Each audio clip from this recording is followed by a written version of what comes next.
नमस्कार, मैं पूनम सिंह। आप देख रहे हैं वरुणा एक्सप्रेस। डालते हैं नजर आज की कुछ खास खबरों की ओर। खबर आजमगढ़ से। जन सेवा संचालक सेवा समिति के अध्यक्ष बेचू यादव ने जिलाधिकारी को प्रार्थना पत्र देकर ई डिस्ट्रिक्ट सेवाओं का संचालन कर रही प्रदाता कंपनियों पर गंभीर आरोप लगाए। उन्होंने कहा कि जनपद में ई डिस्ट्रिक्ट G2C सेवाएं संचालित करने वाली कंपनियां सहज और वयम द्वारा अनुबंध के विपरीत कार्य करते हुए BLE यानी कि बेसिक लेवल एंटरप्रेन्योर से धन उगाही की जा रही है। शिकायत के अनुसार अनुबंध के तहत BLE को प्रति आवेदन निर्धारित कमीशन मिलता है तथा वॉलेट से कोई अतिरिक्त शुल्क नहीं काटा जाना चाहिए। इसके बावजूद कंपनियां आईडी को अस्थायी रूप से बंद कर BLE को मजबूर कर रही हैं कि वे वॉलेट में 500 से 1500 रुपये तक जमा करें। इसके बाद राशि काट ली जाती है। आरोपी की इस कटौती का कोई स्पष्ट लेखा जोखा भी उपलब्ध नहीं कराया जाता है।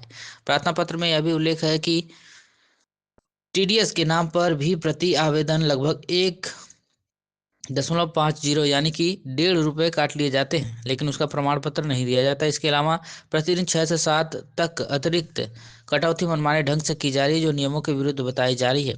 समिति के अनुसार वर्तमान में जनपद की लगभग 50 BLE आईडी अस्थायी रूप से बंद कर दी गई हैं और सेवा प्रदाताओं द्वारा धन जमा कराने का दबाव बनाया जा रहा है। इससे जनसेवा केंद्र के संचालकों के साथ साथ आम जनता को भी परेशानियों का सामना करना पड़ रहा है और आवश्यक प्रमाण पत्र व सेवाओं के कार्य प्रभावित हो रहे हैं।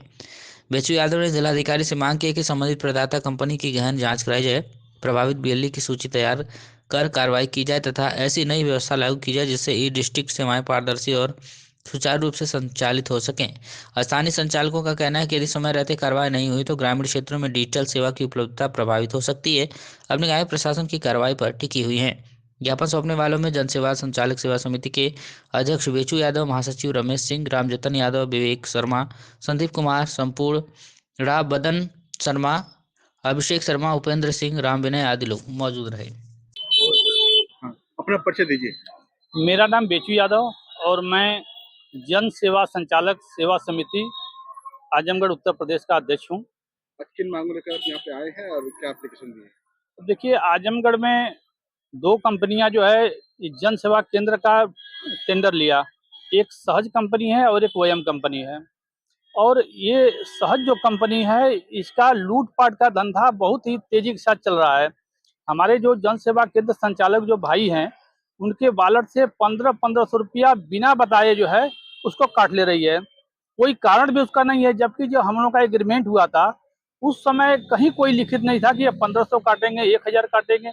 और डेली 7 रुपया डेली वॉलेट से ये काट रहे हैं, 1500 रुपया उसको वॉलेट से काट रहे हैं। अगर जो नहीं कटवा रहा है उसकी आईडी को बंद कर रहे हैं। इसमें सैकड़ों जनसेवा केंद्र का आईडी जो है बंद किए हैं। उनका आय जात निवास का जो प्रमाण पत्र है वो फंसा हुआ है। किसी को भर्ती में, किसी पुलिस की भर्ती में या कोई भी जगह जो भर्ती के लिए बच्चे उसमें आवेदन किए हैं उनका प्रमाण पत्र नहीं निकल पा रहा है। आईडी को ब्लॉक कर दिए हैं। परेशान होकर के ये लोग 1500 रुपया अपना जन सेवा केंद्र संचालक उसमें डाल रहे हैं। वो जब काट ले रहे हैं तब जाकर उनकी आईडी चालू कर रहे हैं, जो सरासर गलत है। इसी संबंध में हम लोग जिलाधिकारी महोदय को ज्ञापन देने के लिए आए हैं और आज ज्ञापन दिए हैं। उस पर कार्रवाई के लिए उन्होंने आश्वस्त किया है EDM सर ने कि नहीं, जितने लोगों की आईडी बंद किए हैं उसको आज ही हम लोग उसको चालू करवाएंगे। आप लोग उसकी सूची दे दीजिए किसी की आईडी पर ये लोग बैन लगाए हैं और इनके खिलाफ हम लोग कार्रवाई के लिए लेटर बनाएंगे, उसको भेजेंगे, इन लोगों पर कार्रवाई भी की जाएगी। यदि संतोषजनक कार्रवाई नहीं होगी तब क्या करेंगे? तो हम लोग जितने इसमें कम से कम हजारों जो है कि BLE हमारे जनसेवा के संचालक हैं, 10,000 इसमें हैं।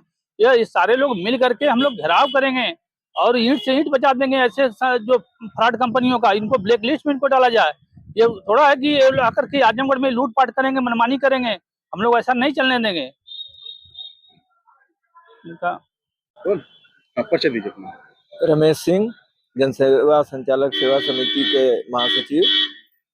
इस तरह की लूटपाट की वजह से हमारे जितने भी केंद्र संचालक हैं वो बुरी तरह से परेशान हैं, अपनी रोजी रोटी नहीं चला पा रहे हैं, जिससे हालत बहुत खराब है। और सरकार ई डिस्ट्रिक्ट डिजिटल इंडिया की ढिढोरा पीटती है, इसके माध्यम से इतना रोजगार का रिकॉर्ड देती है, लेकिन हम लोगों का जो है रोजी रोटी इससे चल नहीं पा रही है प्रोवाइडर कंपनियों की लूट की वजह।